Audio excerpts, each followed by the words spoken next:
New year party, shocking murder case of Janhvi Kukreja. 31 दिसंबर 2021। दुनिया नई उम्मीद और जोश के साथ नए साल को वेलकम कर रही थी। मुंबई में रहने वाली 19 साल की जानवी कुकरेजा भी उस दिन बहुत खुश थी, क्योंकि उसी दिन उसके पापा का बर्थडे होता था और उसके कुछ खास फ्रेंड्स ने उसी रात न्यू ईयर की पार्टी भी प्लान कर रखी थी। मगर अगले दिन सुबह 5 बजे, यानी कि न्यू ईयर के पहले दिन 1 जनवरी को जानवी के पापा को एक कॉल आया और अचानक से उनकी जिंदगी में सब कुछ बदल गया। पार्टी में जानवी के साथ कुछ ऐसा हुआ था जो उसके पेरेंट्स सोच भी नहीं सकते। 19 साल की जानवी मुंबई के खार इलाके में रहती थी। 31 दिसंबर को उसके पापा का बर्थडे था, इसलिए इस मौके पर जानवी ने घर में ही एक छोटी सी पार्टी रखी थी, जिसमें जानवी के कुछ बचपन के दोस्त और पड़ोसी शामिल हुए थे। इस पार्टी में जानवी के सबसे पुराने और करीबी दोस्त श्री और दिया भी थे।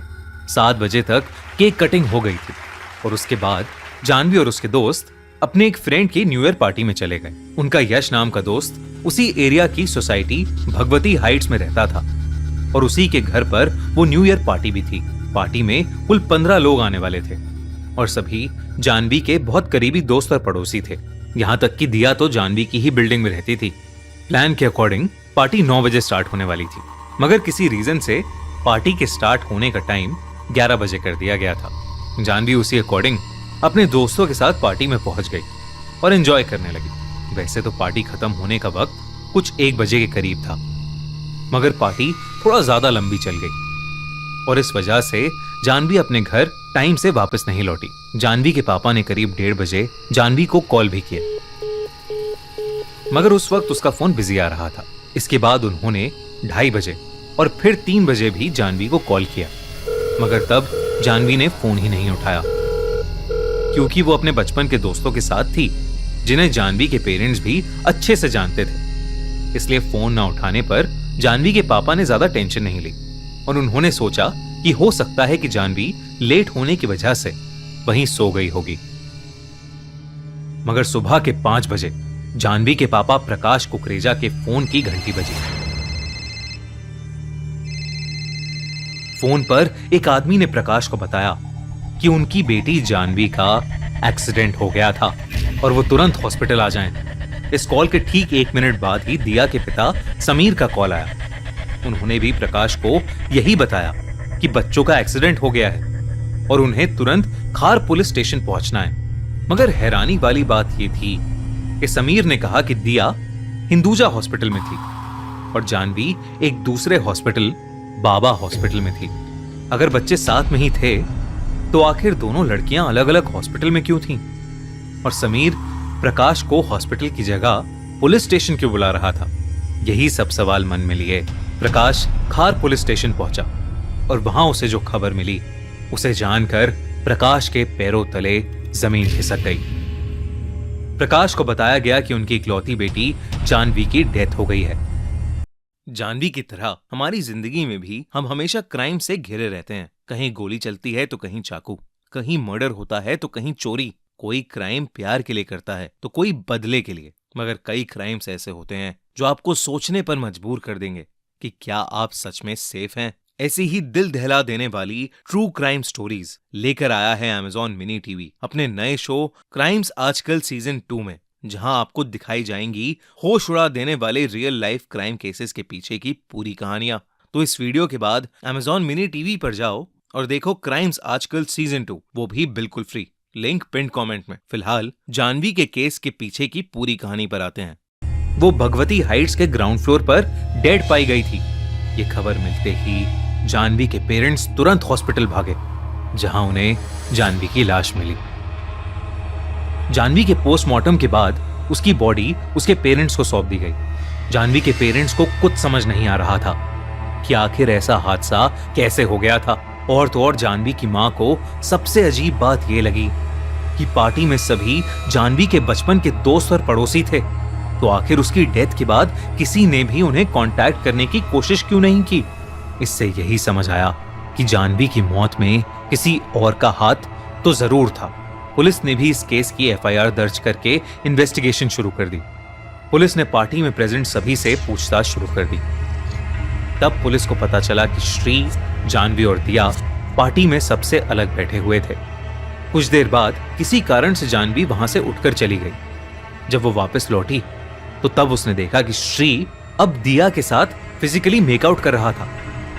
ये देखकर जानवी का दिल बुरी तरह टूट गया और वो बस रोने लगी और श्री और दिया से लड़ाई करने लगी।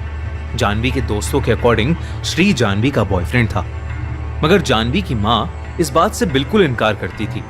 उन्होंने कहा था कि जानवी अपनी हर बात उनसे शेयर करती है और जानवी का बॉयफ्रेंड श्री नहीं बल्कि कोई और था, जिसके बारे में जानवी अपनी मां को बहुत जल्द बताने वाली थी। पार्टी में ही एक दो लोगों ने यह भी कहा कि जानवी किसी के आने का वेट कर रही थी, मगर फिर वो श्री के साथ बिजी हो गई। बहस होने के बाद जानवी साइड में जाकर किसी को फोन करके रोने लगी थी। पुलिस अब ये जानना चाहती थी कि आखिर इतनी रात में जानवी ने किसे कॉल किया था। कॉल रिकॉर्ड चेक करने पर उन्हें पता लगा कि जानवी अपनी दोस्त पर्णिका से बात कर रही थी। उसने पर्णिका को सब बताया और वो बार बार यही कह रही थी कि वो दोस्त के तौर पर श्री और दिया दोनों को ही खोना नहीं चाहती थी। इतनी सी बात करके जानवी ने फोन काट दिया और वो पार्टी से कहीं गायब हो गई। करीब 2:20 पर कुछ लोग पार्टी से निकलकर वापस अपने घर जा रहे थे। तब उन्होंने जानवी को ग्राउंड फ्लोर पर मरा हुआ पाया। इन्वेस्टिगेशन जारी थी और जानवी की पोस्टमार्टम रिपोर्ट आने के बाद यह पता चला कि जानवी के साथ मारपीट की गई थी। उसके स्कल, रिब्स और हाथों की हड्डियां टूटी हुई थीं, जिसकी वजह से उसकी मौत हुई थी। फॉरेंसिक इन्वेस्टिगेशन में पुलिस को बिल्डिंग के हर फ्लोर पर जानवी के और किसी और के अननोन फिंगरप्रिंट्स, ब्लड और बिलोंगिंग्स मिले थे। पुलिस ने तुरंत सस्पेक्ट मानकर श्री और दिया को अरेस्ट कर लिया। जब उनके घर की तलाशी ली गई तो श्री के पास से पार्टी वाले दिन की शर्ट बरामद हुई, जिस पर जानवी का खून लगा था। इसे एविडेंस मानकर पुलिस ने कोर्ट में श्री और दिया के खिलाफ चार्जशीट फाइल कर दी। पुलिस के अकॉर्डिंग श्री, दिया और जानवी में खूब झगड़ा हुआ था और 5th फ्लोर पर आते आते तो उनमें हाथापाई की नौबत आ गई थी। तभी श्री और दिया ने जानवी को मारना शुरू कर दिया था और 2nd फ्लोर पर लाकर उसे ग्राउंड फ्लोर पर धक्का दे दिया था। दूसरी तरफ श्री और दिया इन सभी एक्विजिशंस को आज तक डिनाई करते हैं। उनके अकॉर्डिंग जानवी का बॉयफ्रेंड कोई और था और वो पार्टी में उसी वक्त उसी का वेट कर रही थी, मगर जब वो नहीं आया तो जानवी नाराज होकर पार्टी छोड़कर चली गई थी। लेकिन सबसे हैरानी वाली बात तो ये थी कि जानवी के खून के ट्रेसेस हर फ्लोर पर पाए गए थे, यानी उसके साथ हर फ्लोर पर मारपीट हुई थी। मगर इस चीज का उस पार्टी में मौजूद 15 लोगों में से ना कोई आई विटनेस था और ना ही किसी ने कोई आवाज सुनी थी। यहां तक कि सीसीटीवी में भी ऐसा कुछ रिकॉर्ड ही नहीं हुआ था। यह केस अभी भी कोर्ट में चल रहा है। क्या सच में श्री और दिया ने जानवी को मारा है, या फिर यह काम उस मिस्टीरियस बॉयफ्रेंड का है जिसके बारे में किसी को कुछ नहीं पता? और क्यों पार्टी में मौजूद उन 15 लोगों में से कोई भी कुछ नहीं बोल रहा? आपको क्या लगता है इस केस की क्या सच्चाई है? अगर आपको हमारी क्राइम स्टोरीज पसंद आ रही हैं तो हमारे channel the crime show by Khooni Monday को सब्सक्राइब करना ना भूलें। दोस्तों, जैसे the crime show by Khooni Monday पर आप देखते हैं रियल लाइफ क्राइम केसेस, वैसे ही थ्रिल और सस्पेंस से भरी और भी ढेर सारी रियल लाइफ क्राइम स्टोरीज देखने के लिए Amazon मिनी टीवी पर जाओ और देखो क्राइम्स आजकल सीजन 2, वो भी बिल्कुल फ्री।